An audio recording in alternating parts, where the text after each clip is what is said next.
You achieve a milestone you have worked toward for years, yet the satisfaction evaporates the moment you open a screen and see someone else who achieved it faster, better, or younger. Why does the human mind possess this extraordinary capacity to turn absolute victory into relative defeat? The answer lies in a hidden psychological architecture that continuously scans the environment to determine your exact placement in the social hierarchy. How much of your self-esteem is actually yours, and how much is merely a reflection of who happens to be standing next to you? We often believe that our sense of worth is forged in isolation, built upon our own private virtues and accomplishments. Yet the architecture of human cognition reveals a counterintuitive truth. We rarely evaluate ourselves in a vacuum. A cognitive bias, which is a systematic error in thinking that affects the decisions and judgments people make, forces us to rely on external benchmarks when objective measures of our abilities are absent. You do not ask if you are simply good, you ask if you are better than the person beside you. In 1954, the psychologist Leon Festinger formalized this phenomenon, explaining it through what is now known as social comparison theory. Festinger proposed that human beings have an innate, fundamental drive to evaluate their own opinions and abilities. When we lack an absolute standard, like a clear physical measurement or a definitive score, we instinctively turn to our peers to calibrate our self-concept. This theory remains the definitive framework for understanding the hidden forces behind our deepest insecurities and our highest aspirations.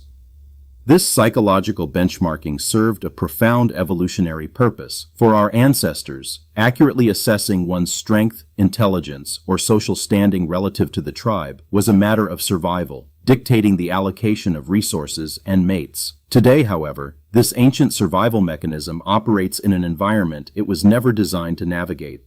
The heuristic, a mental shortcut that allows people to solve problems and make judgments quickly and efficiently, now misfires, constantly calculating your worth against a globalized, highly curated population.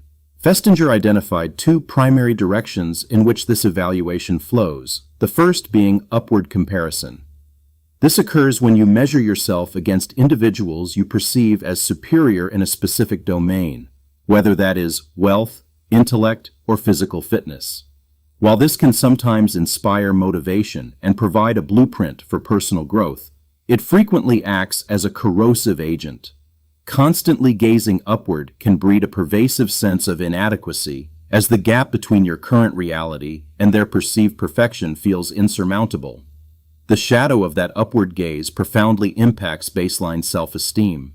When you perpetually measure your behind-the-scenes reality against someone else's highlight reel, you construct a distorted reality where you are always falling short. This continuous state of perceived deficit triggers the brain's stress response, transforming what should be a journey of personal development into a relentless, unwinnable race against phantoms. Conversely, the mind utilizes downward comparison to protect its fragile ego. By evaluating yourself against those you deem worse off or less skilled, you manufacture a temporary, artificial boost to your self-esteem. It is a defensive maneuver, a psychological salve applied to soothe the sting of insecurity. Yet, this too is a trap, fostering complacency and sometimes unwarranted superiority, anchoring your identity to the misfortunes or shortcomings of others rather than your own intrinsic virtues. The modern era has weaponized these innate tendencies, creating an unprecedented media impact on human psychology. Social networks are not merely communication tools, they are hyper-efficient comparison engines designed to exploit Festinger's foundational insights. Algorithms feed you an endless stream of extreme outliers, ensuring that your reference group is no longer your local community, but the most successful, attractive, and vocal individuals on the planet. This digital environment hijacks the brain's reward circuitry. Every time you scroll, your mind unconsciously engages in rapid-fire social comparison, spiking dopamine when you feel superior and triggering cortisol when you feel inferior. This neurological roller coaster leaves you exhausted, eroding authentic self-esteem because your sense of worth is continuously outsourced to an unstable, ever-changing external metric. The profound cost of this outsourcing is the loss of your own internal compass. To reclaim this compass, we must look to the ancient wisdom of Stoicism, a Hellenistic philosophy that emphasizes the development of self-control and fortitude as a means of overcoming destructive emotions. The Stoics recognized that tying your happiness to external variables, including the opinions and achievements of others, is a recipe for perpetual misery. As the Stoic philosopher Epictetus taught, we must rigorously separate what is within our control from what is not. The success of another person falls entirely outside your locus of control. Integrating this ancient wisdom with modern psychology requires the adoption of a specific mental model known as the internal scorecard.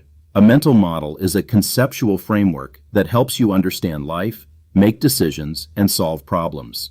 The internal scorecard dictates that you measure your success not by the applause or the achievements of the crowd, but by your adherence to your own deeply held values and standards. It shifts the metric of success from relative dominance to absolute integrity. The transition to this new framework begins with a ruthless audit of your comparison triggers. You must observe your own mind with clinical detachment, noting the specific environments, individuals, or digital platforms that consistently evoke feelings of envy or inadequacy. Once identified, you can strategically curate your exposure, unfollowing or muting sources that weaponize upward comparison, and intentionally designing a daily environment that supports your intrinsic goals. When the inevitable pang of comparison does strike, you must learn to transmute envy into actionable data. Envy, stripped of its moral judgment, is simply a signal pointing toward a suppressed desire or a neglected ambition. If you feel a sharp sting when a colleague receives a promotion, do not wallow in resentment. Instead, interrogate the emotion. Ask yourself what specific skill or trait they demonstrated that you wish to cultivate within yourself. This emotional alchemy neutralizes the toxic elements of the comparative drive.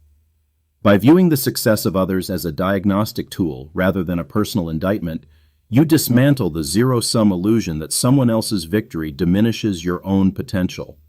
The data gathered from these moments becomes the raw material for your own strategic development, turning potential bitterness into a clear roadmap for mastery. Building upon this, you must actively cultivate the practice of temporal comparison.